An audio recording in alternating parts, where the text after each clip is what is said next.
from the JVP Media Quarter in Jerusalem. This is Voice of Israel. This is Voice of Israel. I love this radio station. And we're back.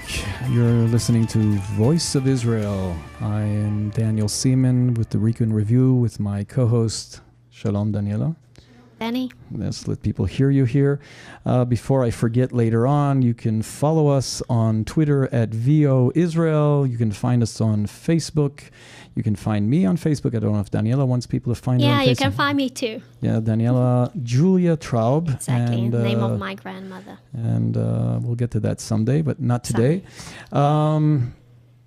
We ended the last hour talking to Yuri Gankin on the situation on the vote in England, and the fact that behind that vote wasn't just an innocent vote, and not because they are politically motivated, but there are groups.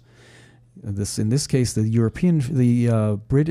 Labour Friends of Palestine in England, and just like many other groups, European groups, and I thought that based on what went on in England and the week before in Sweden, and there's a movement in Italy right now, and there's all these movements. Suddenly the Europeans are so concerned about what's happening, not with Ebola, not with Syria, not with the Islamic State, not with the murder of and the persecution and genocide of Christians or the Yazidis in Iraq, but once again, they care about the poor Palestinian people. And I thought this would be a wonderful time to bring back one of our best guests and our special guests, Tuvia Tannenbaum, who is the author of the #1 selling book in Israel for, 5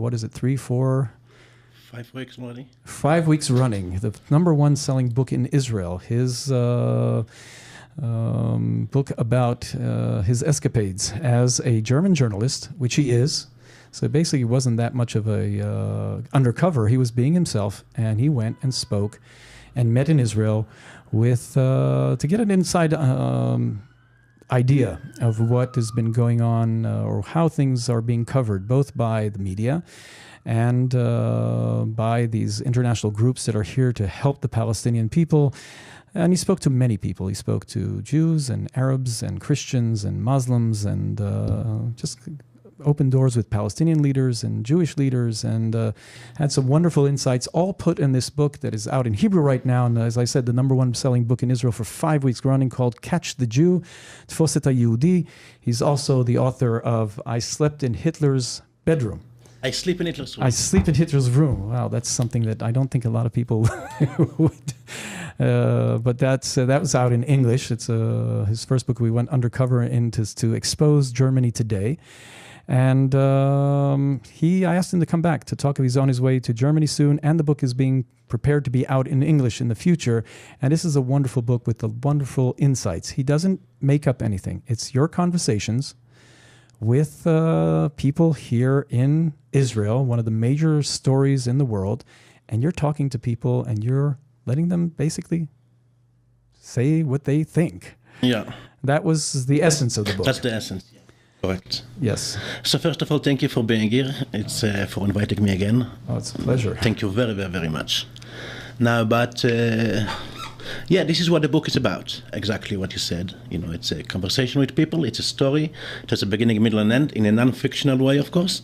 And it's about what happens, what the people here think, how they think it, and it was great to do it. It was not easy all the time to do it. First of all, you have to pretend you are not who you are to an extent, meaning I don't tell them I'm Jewish. I don't tell them I have an Israeli passport as well. But other than that, everything is correct. But that shouldn't happen anywhere. But it shouldn't happen anywhere. You know, I didn't hear any other journalists who say I am Christian or I am this or I am that. So when the people attack me, some of them, you know, why didn't you present yourself as you are? I presented myself as I was and as I am. You know, my name, I said it in a Germanic way instead of Tuvia. It's Tobias, the short is Toby. I write for a German paper, I write for a German publication. So, Toby min Almania, Toby the German from Germany. Toby, so how didn't they catch the Jew? How didn't they know you were Jewish? Well, in order to understand it, it's very simple. First of all, you have to understand the people. You have to understand the culture. One thing, you have to know Arabic. For example, you talk to Arabs. When you talk to Jews, you have to know Hebrew. You have to understand the language, but more than understanding of a language, you have to understand the culture. You have to understand as they go, as they talk, what kind of humor they like, and then you have to disarm them. The first time, you tell them you're a journalist, you tell them you're writing a book, but then comes a point you have to disarm them. If you know the culture, you can tell the right joke, you can say the right thing. You're breaking the ice. You have to break the ice. The moment you break the ice, you become friendly. And I'm a fat man, a teddy bear. I love people, whoever they are. So it's very easy for me to break the ice. And the moment you break the ice, you are done. But why would they trust you? Why not? Why not? A guy comes to them. For example, let's start, the first one in the Palestinian world, I got to Hanan Ashrawi, to a Jewish lady in Hamburg who is supporting Hanan Ashrawi. And she wanted me to meet Hanan Ashrawi because she's the greatest lady in the Middle East. So I got to meet her. Hanan knew who I was. We went together. This is my wife, Izzy. We went together with my wife. And now we are with Hanan Ashrawi. We talk to her. She likes my questions. She likes, my jokes or whatever. And then at the end, we hug and everything looks nice and we smile and we hug and we embrace. And the people in the office see that in Ramallah. And they say, do you like to see more Palestinians? Yes, of course. As many as you have. I would see everybody. Would you like to see Jibril Rajoub? Oh, yeah. Major General Jibril Rajoub, of course. Would like to see the spokesman of the Palestinian government? Yeah, of course. We'd like to see this. We'd like that. And now, so what should they tell them? Toby would like to see you. Toby, that's nice. So, and then I become Toby the German who comes from the office of Hanan Ashrawi, and from there on, I am Toby the German, and I go around, and I zurem. I flow with them. You go with the flow. I go with the flow. Exactly, I go with the flow. They go with the flow. I understand them, they understand me, and by the end of the day, with humor, you break every ice. And if you are funny enough, not me personally, but if you're funny enough, you make funny jokes, and you befriend people and you love people, they see it and they feel it. They don't have anymore to go to Google to see who you are. They don't need it anymore. Because now they rely on their honor. At some point, Jibril Rajoub, for example, told me one day, he says, Toby, from this day on, your name is no longer Toby. And I'm thinking, this guy is the boss of I was like the top of the spy master of Palestine. Yeah, he's the Secret Service. I says, yeah, I'm sure he's not going to say, your name is Toby. And he goes like, from this day on, your name is Abu Ali. And I became Abu Ali, and all these people around, Abu Ali, this is the Kareem, the respected, the courageous, the name he gave Adolf Hitler. So I replaced Adolf Hitler today. I feel good. You slept in his bed already. Yeah, it's great to sleep on his bed. You look up, and I sleep on his bed, and I say to myself, Adolf, if you are there, you are now Abu Ali. I am here in your room. He's also the head of which is stunning. He is the head of the Palestinian Football Association. He's the head of Football Association, he's the head of the Olympics, he's the head of everything Palestinian. But by the end of the day, once you get to know him, you see what he is doing it. This is a trick to get money from all kinds of organizations. He has a big pocket of money. So it all comes down to money. He brings people from abroad. It has nothing to do with football or with soccer or with whatever you want. Nothing to do with anything. He has the money, he brings them in, puts them in nice hotels. Then he tells them how bad the Israelis are, how bad the Jews are, how horrible everybody is. But that's what it's all about. That's what they were concerned of. That's why they didn't care if you were... The moment you weren't Israeli or Jewish, they felt they could do... Look, they put on a show. And it's a German publishing company, Socamp. It's a German paper, Die Zeit. Both of them are center-left. And they love Germans. As one told me, many of them, but once in Rajoub's room, in Rajoub's house in Jericho, he said to me, we are all German. Our blood, Johannes, is the same. German blood. Yes, of course. Yeah, but it's not only about the Arabs. You visit there, you speak to Mirav Michaeli and Ayelet Sheked. Be straightforward. I don't do it the way normal journalists do it. Because if you try to go to, for example, Merav Michaeli, you go to the spokesperson of Merav Michaeli, you'll get an appointment maybe in 3 years. It doesn't work like that. So you go to the Knesset, to the parliament, and I see people who look like they are Knesset members. And I start following them. Self-important. You know what I'm saying? And then I go, and I have a team with me with cameras, going in the back. And Merav Michaeli, I didn't know who she was. I had no clue. I realized she's a Knesset member, and I asked her if she wants to talk to me. And then because I didn't know who she was, I said to her, can you tell me? It's like my question was, tell me whatever you think. Whatever comes to your mind. And that's what I do. There are 15 Knesset members like this. You have to be creative. You must be creative in order to find what you want to find. So you go to places, and you don't make it official. I mean, you make it official, yeah, I'm a journalist, I'm writing whatever the legality we have to do. But besides that, ask any questions. And what happens, it's even a Palestinian say to me, why are you asking this question? No journalists ask these questions. Because they tell me stories, they tell me bobkes. They say, every 2 days the army comes here and he burns a room. I say, show me the other room. No German journalists ask this question. And you say, every 2 days they buy the Israeli soldiers? So how many houses are here? Show me all the dead rooms, all the black rooms, all the this. And they're like, why are you asking this question? And I say, why not? I say, because no journalist asks this question. So it's interesting. And then I also saw what the European journalists are doing here, which is a crime in my mind. They try as much as they can, like a guy from The Economist. I caught him red-handed, in Majid al-Shams. He's trying to get the Druze to tell him that the Jews do not provide gas masks to non-Jews, to Druze. The guy doesn't say it to him. And he asked another question, maybe I can get it. So it's true that if you were a Jew, I said, I don't know. The Jews, I don't know if the Jews got it or not. We didn't, in this area, we didn't get it. But it is possible, of course, that the Jews got it and you didn't get it. So can we say in your name that the Jews don't get it, only the Jews get it and only the Druze don't get it? It's like fake. Everything is fakery.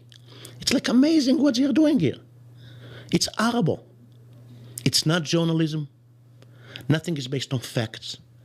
They have made up their mind before they came here, and they have a mission to portray you, Jews, in the worst light possible. We'll stop with that for a moment. We'll go to station identification. You're listening to Voice of Israel. Week in Review. We have our guest today is Tuvia Tenenbaum, the author of the best-selling book in Israel for the past 5 weeks, Tfos Yehudi, Catch the Jew. As you just ended in saying that this is what they're here to do, if it's the international organizations or the international media. We'll be right back. This is the Voice of Israel. Voice of Israel. And we're back. You're listening to Voice of Israel. I'm Daniel Seaman, and together with Daniela Traub, the Week in Review, our guest today is Tuvia Tenenbaum, the author of Tfos Yehudi, Catch the Jew, the best-selling book in Israel for the past 5 weeks. And as you're sitting here and describing it, I can understand why, because many Israelis and many supporters of Israel, many listeners to this station, have had this feeling for a very long time that a lot of what they're being, at least supposedly being reported about, is something that a lot of these journalists have come in with a preconceived notion. The Palestinians are getting a lot of money. Palestine, the Palestinian issue is not a human rights issue, but it's a money, I don't even want to say money laundering issue. It's it's an issue that brings in a lot of money for Jewish organizations, certainly for Palestinian organizations. But before I ask that, I want you to talk about that for a moment, because you mentioned that in your book. But I also want to get one of the things that I saw, and we had a discussion, Daniela and I discussed this today. You talk about the Palestinians, you talk about the Israeli left wing. The Palestinians that have this, they do understand, they know exactly what they're doing, whereas the Israeli left wing seem to be completely clueless about a lot, or maybe even lying to themselves. But then you have the international organizations, and then you also talk, and you talk about Hasidic Jews, and you talk about the extreme right wing in Israel, and I see this thread that goes through all these different organizations. I don't want to call them sheep, but I don't have another description for it. But you have these masses that are looking for answers, And then you have the charlatans, these people who are deceiving them, the ones who are making the money. There's a lot of money to be made here, whether it's for religious reasons, whether it's for political reasons. And I saw that underlying thread. I think Daniela will agree with me that it seems to be very similar through all these different organizations. You have those who are manipulating the masses. Am I correct in seeing that in what you're describing? Yes, with the no. exception of the cats. The cats seem to be the only ones who are smart. Yes and no. Yes, they manipulate the masses. Yes, correct. Do they do it for the money? I don't think so. They get a lot of money. Yes, they do. You're talking about the Israeli organization, especially the NGOs, the human rights, whatever. They do it because there are Israelis on the left and far left who are very much self-hating. They cannot stand anything Jewish. I don't blame them. It's part of, first of all, it's ecological problem. It's a mental problem. Number two, I understand the problem. For 2,000 years, Jews have been persecuted. For 2,000 years, Jews have been told they are the worst. Just in last century, 1/3 of the Jews was gone. Now, what happens here is that some people cannot handle it. And you have a Stockholm syndrome to some people. And they say, if everybody around here says that I am bad, that I'm ugly, that I'm a thief, that I'm a murderer, that I'm a horrible, shrewd person, money grabbing, I am. And now what can I do to cleanse myself of it? And what do they do is catch another Jew doing something wrong. Join the ones that hate the people who hate Jews, the Europeans in this case, for most part, and the most part Germans who are operating here, and catch another Jew. They are driven. That makes them feel better. That makes their ugly skin look better. So it's not a question of money for them. It's not a question of money. It's not just money. No, it's not. They really believe it. Like I remember when I talked to the person, Sarit Michaeli, the spokesperson of B'Tselem, and we are supposed to meet Atif, because I asked, I want to see how B'Tselem works, as they do from beginning to end, as they collect data. I said, oh, you have one of our top researchers named Atif. You'll meet him in the Judean desert. It's like, are you nuts? In the desert, I'll meet him. Give me work. And I go, oh, but he lives in Jenin. And I said, okay, I can go to Jenin. I said, oh, I forgot you're not Israeli. Mm-hmm. You can go to Jenin. Oh, Jenin. Jenin. I'm so jealous that you can go to Jenin. What a beautiful place, Jenin. Jenin. And I'm just like, is she like mental? Yes, she is. It's like Jenin is the most beautiful place on the planet. Hello. This is crazy. And then you have these Europeans who put in money, either gives it to Israeli NGOs or brings their own people to do it here. They hook up with these Jews because all the time anti-Semites, it helps anti-Semites to find another Jew who says it. Because if you say it, that all the Jews are horrible, I didn't say it, I just give you money. And then I'm not anti-Semites. You know, look, the Jews say that. You know, when then they play like a little shepelech, like sheep. Why we're not doing anything? Well, you know, very naive. The Jews say that they are the most horrible people. Probably they are. What is the bottom line you want people to understand, not in Israel, but abroad when the book will be translated? What I want to understand that whatever they read, most of what they read in the media is a lie. I'll take an example. I took an article in the BBC about something that happened in Harbat al-Mahul. And I want to see it. Spoke with the Palestinians, not with spokespeople, not being manipulated by any NGOs. And from the Palestinians, I found out that every third line in the BBC was a lie. You're talking about BBC, you're talking mainstream. You're not talking Al Jazeera Arabic. You're talking BBC. Every third line to be a lie in the stories you tell. And of course on the side against Israelis. The people who hate Jews the most are not the Muslims by the end of the day, even here. They are those Europeans who did not get cured of their anti-Semitic feelings. They are the oil that makes this machine work. And they are the gas. They are operating this machine. If a Muslim says something positive about Jews, they immediately argue with him, how can you say that? If a Palestinian sells patata from Israel, they tell him don't. Boycott the Jews. For what? For the Palestinians? I am a Palestinian, hello.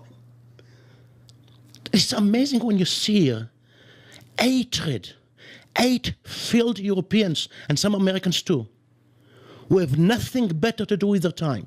Sometimes 17, 18-year-olds stand in front of checkpoints with clickers to find how many Arabs the Jews allow today. They spend hours and hours in the sun. Don't get paid for this. Come at their own expense. All for one reason, to catch a Jew. It's frightening what happens here. And if you go there and you see it, and they believe you are part of them, they tell you everything. And they let you join them. And what you see is amazing.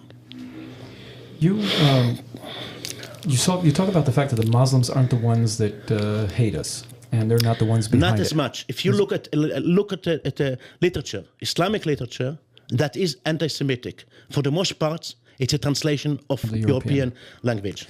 But I'm saying that because one of the most interesting chapters in this was what was happening with the Bedouin in Israel that serve in the army, members of Knesset are Bedouin, very much part of the Israeli society. And they're not, and I grew up in the south of Israel, so I know they're not naturally antagonistic to the state of Israel, yet something has happened there. But behind that, it was not their own feelings.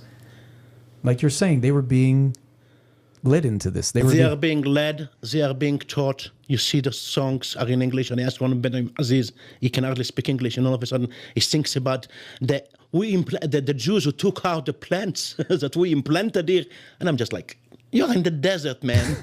What kind of plants? I just like, wait a second, you hardly speak English. Who taught you these things? You did not come up with it. The lyrics is not Islamic, the lyric is like British or whatever, Western. Yes, the Europeans come here, tell them what to sing. The Europeans know nothing. They think that, the desert used to be all green and the Jews came out and they made it. I don't know what they are thinking.